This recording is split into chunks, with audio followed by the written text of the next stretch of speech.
नमस्कार। आज हूँ सेप्टेम्बर 16 तारीख मंगलवार। मु नहीं आसी अमित ओडिया टीवी रे आज सकालर ताजा खबर। आसतु जानिबा आज खबर गुड़िक विषय रे। सुभद्रा योजना को नहीं आसिला बड़ खबर।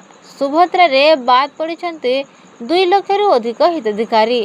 खोलिला सुभद्रा अभियोग पोर्टाल। मिलिथिबा सूचना अनुसार सुभद्रा पोर्टाल मामला रे अभियोग कले तुरंत समाधान हेबो। वर्तमान 2,85,000 हिताधिकारी सुभद्रा योजनार लाभ पाइबारु बाद पड़िछन्ति। आसंता सेप्टेम्बर 17 तारिख रे हेबो सुभद्रा योजनार 1 वर्ष पूर्ण हेबो। 1 वर्ष पूर्ति अवसर रे 348 सुभद्रा सीडीपीओ यूनिट रे धन्यवाद मोदी कार्यक्रम आरंभ हेबो। एही कार्यक्रम अक्टोबर 15 तारिख जाई चलिबो। प्रतिटी अंगनवाड़ी केन्द्र रे भी एही कार्यक्रम चलिबो।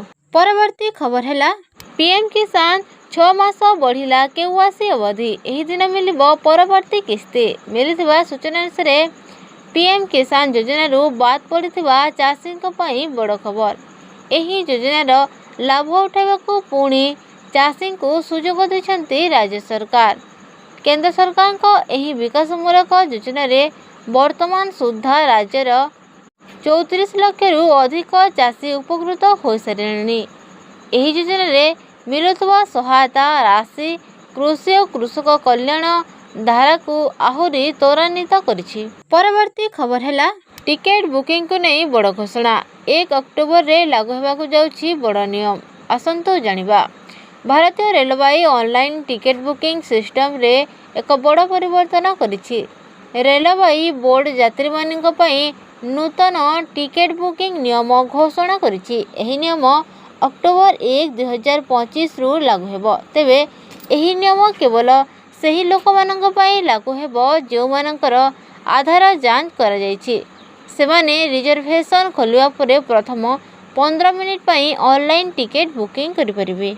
परवर्ती खबर है आसंता 17 रे सकालुआ स्कूल। सूचना अनुसार आसंता 17 तारिख रे राज्यर समस्त स्कूल रे एक पेड़ माँ के नाम पर कार्यक्रम रे वृक्षारोपण हेबो। एही दिन स्कूल सकाल 7 रु अपराह्न 1:30 जाए खोला जिवो। एने विद्यालय और गणशिक्षा विभाग पक्षरु समस्त जिला शिक्षा अधिकारी को चिठी करा जायछि। एथिरे समस्ते छात्र छात्री शामिल हेबे। राज्यर 2 लाख शिक्षकक नेतृत्व रे प्राय 40,000 विद्यालयर 15 लाख छात्र छात्री चारारोपण करिवे। जिला शिक्षा अधिकारी दिग्दर्शन एही कार्यक्रम आयोजित हेबो। सही दिन समस्त पिला जेपरि मध्याह्न भोजन करंती ताकू सुनिश्चित करा जिवो। एथिसय पाठपढ़ा मध्य हेबो। सेहीपरि विभिन्न प्रतियोगिता करा जायथिबा कृति छात्र छात्री को पुरस्कार वितरण करा जिवो। परवर्ती खबर है 36 मिनिट रे करि परिबे 9 घंटार तीर्थ यात्रा। अदानी ग्रुप को मिलिला सोनप्रयाग केदारनाथ रोपवे प्रकल्प। सूचना अनुसार अदानी ग्रुप रो अदानी एंटरप्राइजेस लिमिटेड सोनप्रयाग रु केदारनाथ को संयोग करुवा रोपवे प्रकल्प निर्माण पई एक गुरुत्वपूर्ण चुक्तिनामा पाइछि। कंपनी को national highway logistic management limited ठारू पुरस्कार पत्र मिलिछि।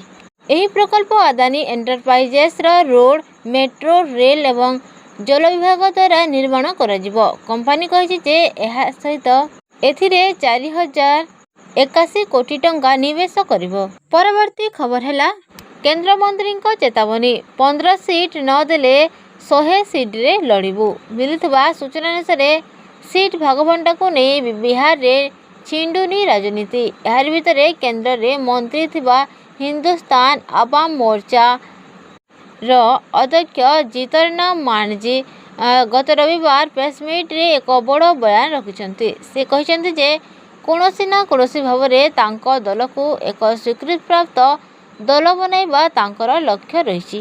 परवर्ती खबर है गोटे दिन रे 27 नुआ शिल्प पई पड़िला पथर। मिलिला 50,000 रु अधिक नियुक्ति।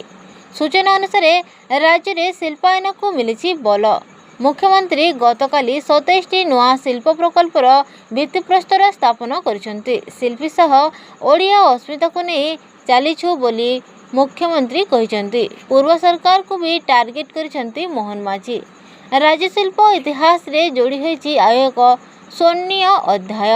ଗତକାଲି 27ଟି ନୂଆ ଶିଳ୍ପ ପ୍ରକଳ୍ପର ଭିତ୍ତି ପ୍ରସ୍ଥାନ କରିଛନ୍ତି ମୁଖ୍ୟମନ୍ତ୍ରୀ। 25,380 କୋଟି ଟଙ୍କାର ପୁଞ୍ଜିନିବେଶ ହେବ। ଆପଣମାନେ ଏହି ଭିଡ଼ିଓଟି ସମ୍ପୂର୍ଣ୍ଣ ଭାବେ ଦେଖିଥିବାରୁ ଆପଣଙ୍କୁ ମୋର ବହୁତ ବହୁତ ଧନ୍ୟବାଦ।